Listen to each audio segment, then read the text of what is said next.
Hello viewers, welcome to our study channel subject clarity. आज इसमें हम जो अपनी पोम है आप फोटोग्राफ इसके बारे में पढ़ेंगे। ठीक है, आप फोटोग्राफ हॉर्नबिल बुक की फर्स्ट पोम है जिसे शिर्ले टॉल्सन जी ने लिखा हुआ है। ठीक है, तो हम इस फोटोग्राफ पोएम में जो भी कुछ है उसको पढ़ेंगे, इसके पोइटिक डिवाइस क्या क्या है वो पढ़ेंगे, एंड अबाउट द ऑथर और अबाउट द पोइट पढ़ेंगे। ठीक है, अबाउट द पोइट पढ़ना इसलिए ज़रूरी है, इससे हमें पोइट के माइंडसेट का पता लग जाता है कि ये पोएम किस पर्पस से लिखी गई है और क्या इसका मोटिव है। तो चलिए स्टार्ट करते हैं हम आज का वीडियो। बहुत इजी लैंग्वेज में रहेगा, हिंदी और इंग्लिश दोनों एक्सप्लेनेशन के साथ। होप सो आपको बहुत अच्छा लगेगा और समझ में आएगा। तो स्टार्ट करते हैं हमारा आज की first poem, a photograph. This is the picture of Shirley Tolson. Her full name was Kathleen Shirley Tolson. इनका पूरा नाम क्या था? कैथलीन शिर्ले टॉल्सन था, है ना। And she was an English writer. ये इंग्लिश राइटर हैं, साथ ही पोइट भी हैं, and journalist and local politician भी रही थी। ठीक है, she attended prayers field school. इन्होंने अपनी स्कूलिंग कहाँ से की? प्रेयर फील्ड स्कूल से की। And worked with the auxiliary territorial service during the world war second. तो जब वर्ल्ड वॉर सेकेंड हुआ तो इन्होंने अपनी जो सर्विसेज थी वो कहाँ पर की? वो की ऑक्सिलरी टेरिटरियल सर्विस में इन्होंने अपनी सर्विसेज दी, यानी वहाँ पर काम किया। And she was born on 20 मई 1924। ठीक है, ये इनकी बर्थ डेट है। 20 मई 1924 में इनका बर्थ हुआ था। एंड कहाँ हुआ था? United Kingdom. And at the age of 94 she was died on 23 सितंबर 2018। और इनकी डेथ भी कहाँ हुई? यूके यानी कि यूनाइटेड किंगडम में।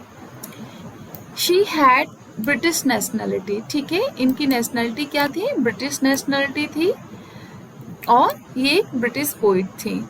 चलिए हम आगे देख लेते हैं अबाउट द पोएम, यानी हम पोएम की पहले समरी पढ़ लेते हैं और फिर इसके बाद हम poem line by line explanation देखेंगे। So a photograph, the poem is a tribute to the poet's mother. ये पोएम क्या है? ये एक ट्रिब्यूट है। ट्रिब्यूट मतलब श्रद्धांजलि है। किसको? पोइट्स मदर, यानी पोइट जो है कैथलीन शिर्ले टॉल्सन जो है, ये अपनी माँ को ट्रिब्यूट देते हुए, उनको श्रद्धांजलि देते हुए इस पोएम को उन्होंने कंपोज किया है। She is looking at an old photograph of her mother which has a frame of cardboard. अब जब उन्होंने ये पोएम कंपोज की है तो उस समय क्या किया? वो क्या क्या देख रही है? एक फोटोग्राफ देख रही है, पुराना फोटोग्राफ। जनरली हम सभी फोटोज क्लिक करते हैं और आज के जो टाइम है, दौर है जिसमें कैमरा सभी के पास है मोबाइल में, तो हम लोग तो जनरली फोटो क्लिक किया करते हैं।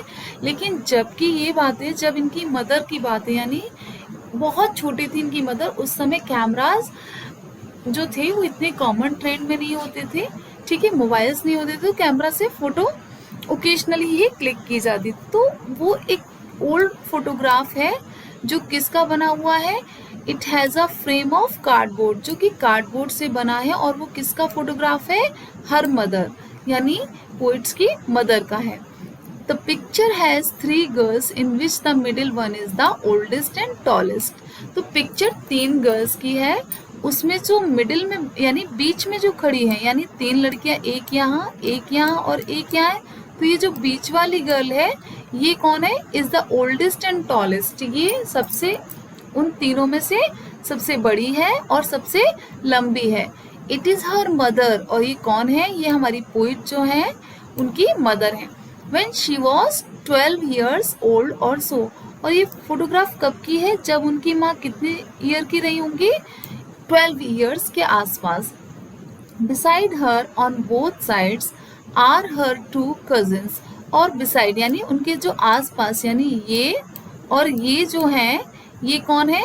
ये इनकी 2 cousins हैं। क्या नाम है उनकी 2 cousins का? Betty and Dolly. Who are holding her hands and are younger than her. और दोनों ने क्या कर रखा है? उनका हाथ पकड़ा हुआ है, यानी बेटी ने भी हैंड्स होल्ड किया हुआ है और डॉली ने भी।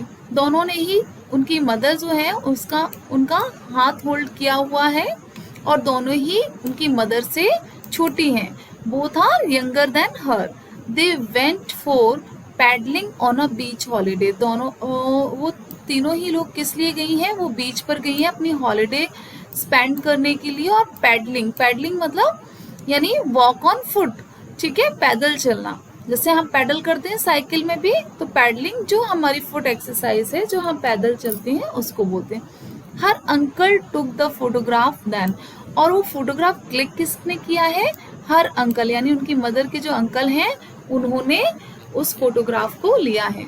The poet could not help but notice her mother sweet face. अब यहाँ पे पोइट क्या बोल रही है कि वो आप कुछ नहीं कर सकती, क्योंकि आज क्या है, आज उसकी माँ उनके बीच नहीं है, क्योंकि ये एक ट्रिब्यूट है ना. तो अब आज प्रेजेंट टाइम पे मदर जो है पोइट की, वो उनके साथ नहीं है, तो अब वो कुछ नहीं कर सकती, सिर्फ इसे नोटिस कर सकती है, इसे देख सकती है. The sea touched her terribly transient feet which depicted that she changed over the years and the sea remained the same. यानी उस पिक्चर में दिखाई दे रहा है कि जो सी है, जनरली हम फोटो क्लिक कराते हैं ना बीच के पास, तो पैरों को टच करते हुए जो उसकी वेव्स है वो उन कितने ट्रांसिएंट फीट का मतलब है टेरिबली ट्रांसिएंट फीट, यानी टेम्पररी.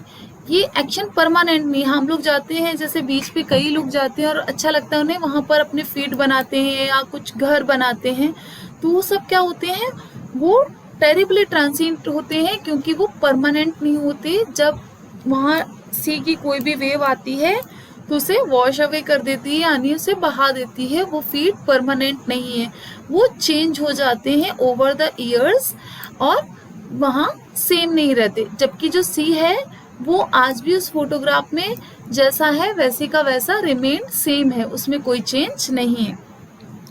आफ्टर 23 ईयर्स, अब वो मेमोरी याद कर रही है यहाँ पर. कब? जब उसकी माँ 23 ईयर्स, उस पिक्चर के 23 years later her mother would laugh at the photograph. जब उनकी माँ ने उस फोटोग्राफ को देखा और उसे देखकर वो स्माइल करती हैं, हंसती हैं. She would make the poet look at the photograph and tell her. ठीक है, अब उन्होंने क्या किया, उस फोटोग्राफ को लिया. ठीक है, आफ्टर 20 ईयर्स के बाद की बात है. Look at the photograph, photograph देखा, एंड टेल हर, और जो हमारी पोइट है उन्हें वो बता रही है. क्या बता रही है? How their parents would dress them up for the beach holiday, कि वो उनके पेरेंट्स कैसे उन्हें ड्रेसअप करते थे, रेडी करते थे जब वो बीच हॉलीडे के लिए जाया करती थी. The beach holiday was her mother's favourite past memories. अब उनकी जितनी भी पास्ट मेमोरीज हैं, किसकी? हमारी पोइट की मदर की, उनमें सबसे फेवरेट जो मेमोरी है वो उनकी मदर की, वो बीच हॉलीडेज ही थी. ठीक है, while her laugh was the poets favourite memory. और पोइट की फेवरेट मेमोरी क्या है? पोइट की फेवरेट मेमोरी उनका वो लाफ, उनका वो हंसना है जब वो फोटोग्राफ को देख करके मुस्कुराती थी. तो that was the poets favourite memory. Poet की फेवरेट मेमोरी उनकी माँ को का वो हंसता हुआ चेहरा है, जो आज उनके सामने नहीं है, क्योंकि आज उनकी मदर अब इस दुनिया में नहीं रही जब उन्होंने इस पोएम को कंपोज किया है. Both of them lost something which they cherished a lot and yet cannot live that moment again. यानी दोनों ने ही, उनकी माँ ने उस समय जब वो फोटोग्राफ देख रही हैं तो वो मोमेंट को क्या हुआ, वो जो मोमेंट उन्हें चेरिश करता था, खुशी देता था, वो लॉस हो गया उनसे. और आज जब पोइट अगेन से उस मोमेंट को याद कर रही है, किस मोमेंट को? जिस मोमेंट को उसकी माँ ने हंसते हुए, वो जो हंसता हुआ स्माइलिंग फेस था उनकी माँ का, आज जब वो पोइट क्या कर रही है, उसको याद कर रही है, वो चेरिस्ड फेस. आज वो दोनों ही क्या हो चुके हैं, दोनों से लॉस हो गए थे, और उस मोमेंट को दोबारा से रिक्रिएट नहीं किया जा सकता, उसे वापस से नहीं लाया जा सकता. दो स्वीट मोमेंट्स वर मेमोरीज नाउ. यानी उनकी माँ के लिए वो फोटोग्राफ वाला मोमेंट स्वीट मेमोरी था, और आज वो जो हंसता हुआ चेहरा था वो पोइट के लिए मेमोरी है. Now the poet's mother had been dead for the past 12 years. यानी आज लगभग पोइट की जो माँ है उनकी भी डेथ हुए लगभग कितना टाइम हो गया, उतना ही टाइम हो गया जितना कि उस फोटोग्राफ में उनकी माँ की एज रही होगी, यानी 12 years approximate, which is the same number as of her age when the photograph was taken back then. यानी ये उनकी डेथ की 12 ईयर्स के बाद जो है पोएम कंपोज की है पोइट ने। तो वो क्या बोल रही है कि ये जो फोटोग्राफ है इसकी एज और आज जब जिस समय मैं उस मोमेंट को याद कर रही हूँ और ये पोएम कंपोज कर रही हूँ, तो उस फोटोग्राफ में मेरी माँ की एज और उनकी डेथ से आज के समय में जो नंबर है वो सेम है, यानी दोनों ही उतना ही टाइम होगा। जितनी बड़ी मेरी माँ इस फोटोग्राफ में है उतना ही टाइम आज उनकी डेथ को हो चुका है। She cannot express the grief that she has from her mother's absence। अब यहाँ पर हमारी पोइट क्या बोल रही है कि अब वो ये जो ग्रिफ है इसको जो है उनकी माँ की एब्सेंस में जो ग्रिफ उन्हें मिला है, जो दुख, ग्रिफ मतलब दुख, इसको वो प्रेजेंट नहीं कर सकती, एक्सप्रेस नहीं कर सकती, क्योंकि ऑब्वियस ये बात है कि मदर एंड फादर जो हमारी फैमिली है उसमें सबसे बड़ा इम्पोर्टेंट रोल प्ले करते हैं और उनकी जो प्रेजेंस है वो अपने आप में एक बहुत बड़ी ब्लेसिंग होती है। और उनके ना होने पर जो ग्रिफ है, जो दुख है, उसका कोई भी हम एक्सप्रेशन नहीं कर सकते, ना ही उसको कोई भी ये है कि किसी की भी सांत्वना से वो कम हो सकता है ना। तो this is the summary of this poem. अब हम इसे लाइन बाय लाइन एक्सप्लेन करते हैं, ठीक है, पढ़ लेते हैं साथ में कि क्या है इस पोएम के अंदर। तो एक बार लाइन बाय लाइन देख लेते हैं। The cardboard shows me how it was when the two girl cousins went paddling, each one holding one of my mother's hand, and she the big girl some 12 years or so। तो अभी हमने देखा था वो जो photograph था poet के पास वो किसका था, कार्डबोर्ड का था, ठीक है। अब ये क्या फोटोग्राफ जो है, ये कार्डबोर्ड का फोटोग्राफ जो है ये क्या शो कर रहा है कि इसमें क्या है, how it was when the two girl cousins went paddling, यानी यहाँ पर ये शो कर रहा है कि कैसे दो गर्ल्स जो हैं वो पैडलिंग के लिए गई, लेकिन किसके साथ, हर मदर, यानी जो पोइट की मदर है उनके साथ, है ना। Each one holding one of my mother's hand, और दोनों ने ही क्या कर रखा है, मेरी माँ का जो हैंड्स है उसे होल्ड कर रखा है, पकड़ रखा है। And she the big girl some 12 years और सो, और उनकी जो माँ है वो बिग गर्ल मतलब वो तीनों लोगों में सबसे बड़ी है, लगभग वो 12 ईयर्स के आसपास रही होंगी, ठीक है। पैडलिंग का मीन्स है वॉक ऑन फुट, ठीक है। All three stood still to smile through their hair at the uncle with the camera a sweet face, यानी तीनों ही कैसे खड़ी है, स्माइल करती हुई वहां पर खड़ी हुई है, उनके हेयर्स ऐसे हवा में हैं।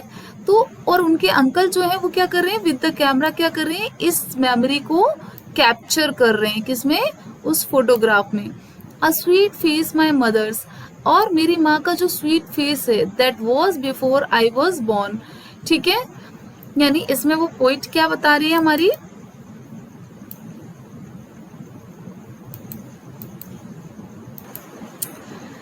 माई mother's that was before I was born, यानी इस लाइन में वो क्या बोल रही है कि तीनों ही खड़ी हैं, स्माइलिंग फेस है।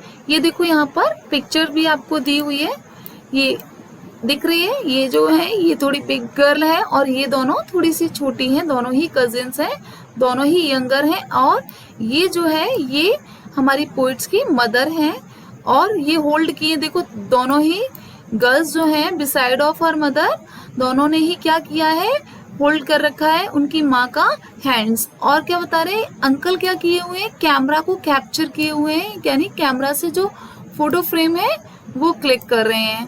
अ स्वीट फेस, ऑब्वियस सी बात है, जब भी हम फोटो क्लिक कराते हैं तो हमारी जो फेस है एक्सप्रेशन वो स्वीट होते हैं, यानी स्माइलिंग फेस होते हैं।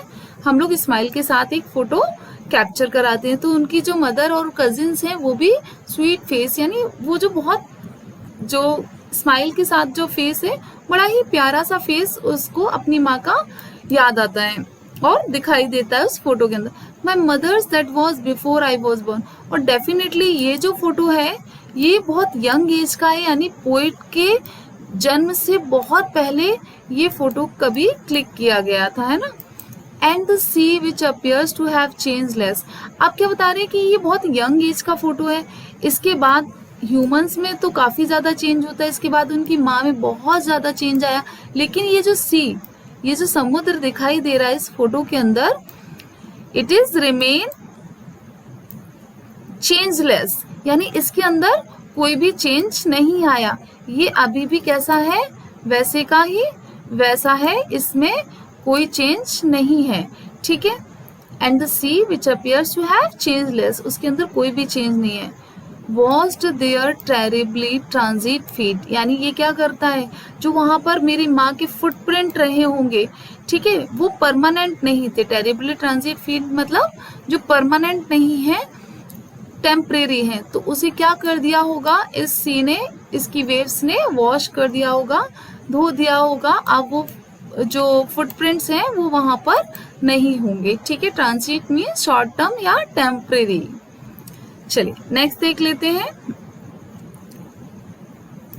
Some 20-30 years later, she had laughed at the snapshot.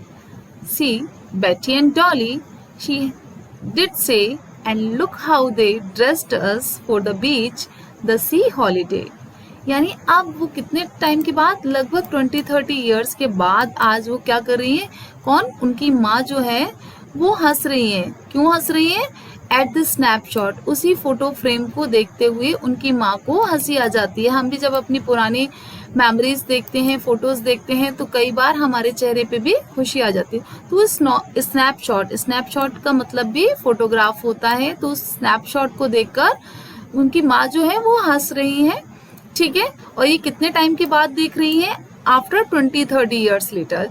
सी बेटी एंड डॉली, अब वो कहती है, अपनी बेटी से बोलती है, देखो बेटी एंड डॉली, शी डिड से, and look how they dressed us for the beach, और देखो कैसे हम लोगों को हमारे पेरेंट्स ने ड्रेस्ड अस किया था, हम सभी को बीच के लिए, फॉर द सी हॉलीडे, हम लोग क्योंकि हॉलीडे में सी पर अपनी हॉलीडे स्पेंड करने के लिए वहां गए हुए थे। तो देखो कैसे हमें हमारे पेरेंट्स ने ड्रेसअप किया था, और किस तरीके से हम ड्रेसअप होकर के वहां पर गए थे अपनी हॉलीडे स्पेंड करने के लिए, ठीक है।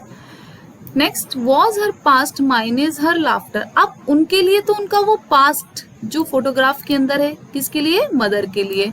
And mine is her laughter, और मेरे लिए मेरी माँ जो थी उनका वो लाफ्टर, उस फोटो को देखते हुए जो उनका लाफ्टर था, जो स्माइल थी, वो मेरे लिए क्या थी, मेमोरेबल थी, मेरे लिए वो बहुत ही यादगार है, ठीक है।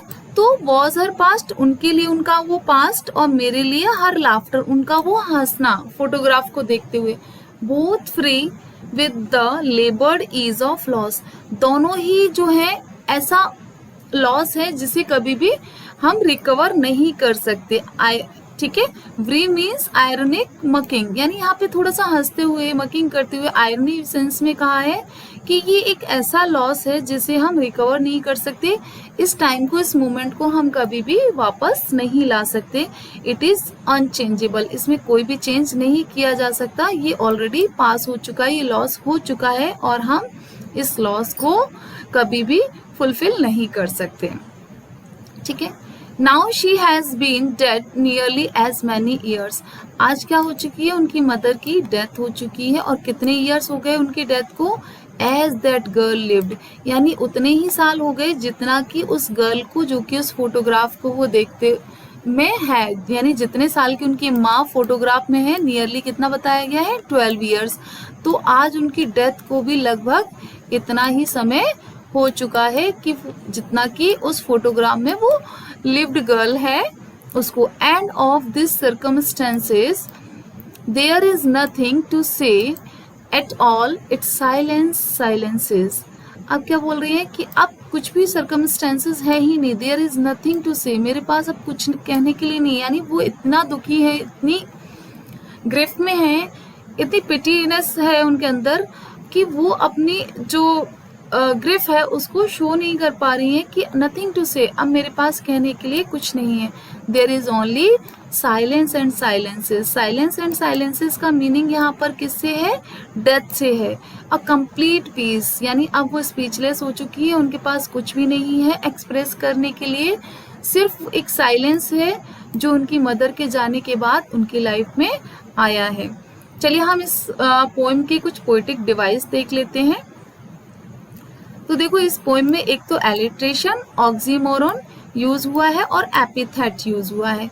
ऑक्सीमोरन क्या होता है? ऑक्सीमोरन आपको मैं बता दूं, दो कॉन्ट्रास्ट वर्ड्स जो होते हैं, कॉन्ट्राडिक्टरी वर्ड जब आ जाते हैं उसको हम ऑक्सीमोरन बोलते हैं। ये एक फिगर ऑफ स्पीच है जो कि पोएम्स में पोएटिक डिवाइस के फॉर्म में यूज की जाती है। ऑक्सीमोरन का मीन्स है जब हम कॉन्ट्राडिक्टरी वर्ड को यूज करें। फॉर एग्जाम्पल मैं आपको बोल सकती हूँ, जैसे मैं बोलूँ you are presently absent in the class, तो मैं यहाँ पे प्रेजेंट भी बोल रही हूँ और कि यू आर प्रेजेंटली एब्सेंट और एब्सेंट भी बोल रही हूँ, तो ये कॉन्ट्राडिक्शन हुआ कि तुम प्रेजेंट भी हो और एब्सेंट भी हो। ठीक है, एक और एग्जाम्पल के साथ मैं आपको समझा देती हूँ। सपोज टू बी, मैं अगर बोलूं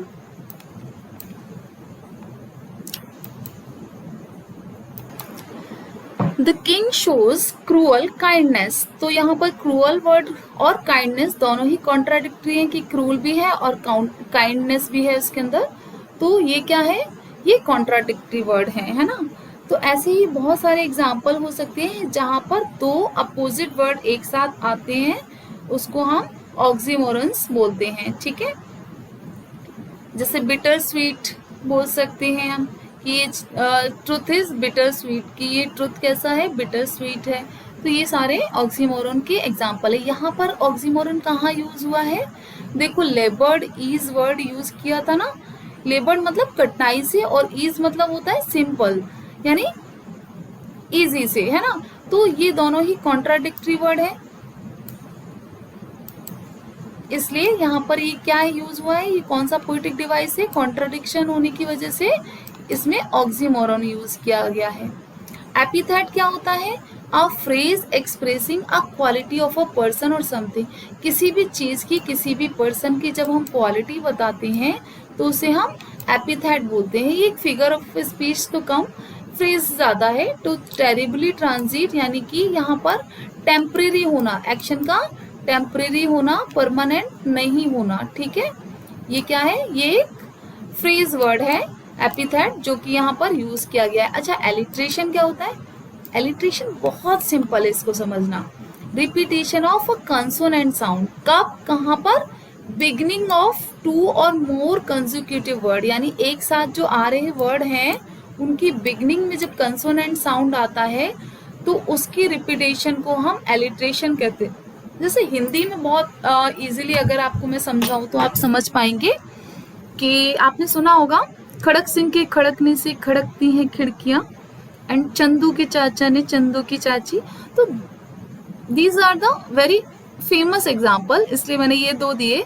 यहाँ पर देखो रिपीटेशन हो रहा है ना, ख और च का, तो ऐसे ही इंग्लिश में भी हम क्या करेंगे? रिपीटेशन देखेंगे। किसका? कॉन्सोनेंट साउंड का। कहाँ पर देखना है ये repetition? Beginning of the two और मोर कंसेक्यूटिव वर्ड, यानी एक साथ आए हुए जो वर्ड्स हैं उनके साथ ही हम देखेंगे कि उनमें स्टार्टिंग में, बिगिनिंग में ही रिपीटेशन हो रहा है। जैसे देखो stood still, through their, my mother, terribly transient, silence, silences, ये दिया है ना, साइलेंस एंड साइलेंसेस। एक साथ वर्ड आने चाहिए, दो या दो से ज्यादा, कितने भी हो सकते हैं, बट रिपीटेशन होना चाहिए, और रिपीटेशन होना चाहिए बिगिनिंग ऑफ द वर्ड, यानी स्टार्टिंग में ही साउंड जो है वो सेम होना चाहिए, वो भी कॉन्सोनेंट साउंड, उसे हम एलिट्रेशन कहते हैं। Now we have completed this video, hope so आप सभी को समझ में आया होगा, और अगर फिर भी कोई डाउट बचे हैं तो आप कमेंट्स में लिख सकते हैं, ताकि मैं उसे नेक्स्ट वीडियो या इसका जब सॉल्यूशन लाऊंगी, इसकी जो एक्सट्रैक्ट प्रैक्टिस कराऊंगी, उसमें वो आपके जो भी आपकी प्रॉब्लम्स होंगी या जो भी डाउट्स होंगे उन्हें मैं क्लियर कर पाऊँ। If you like this video, please like, share and subscribe. Thank you. Have a nice day.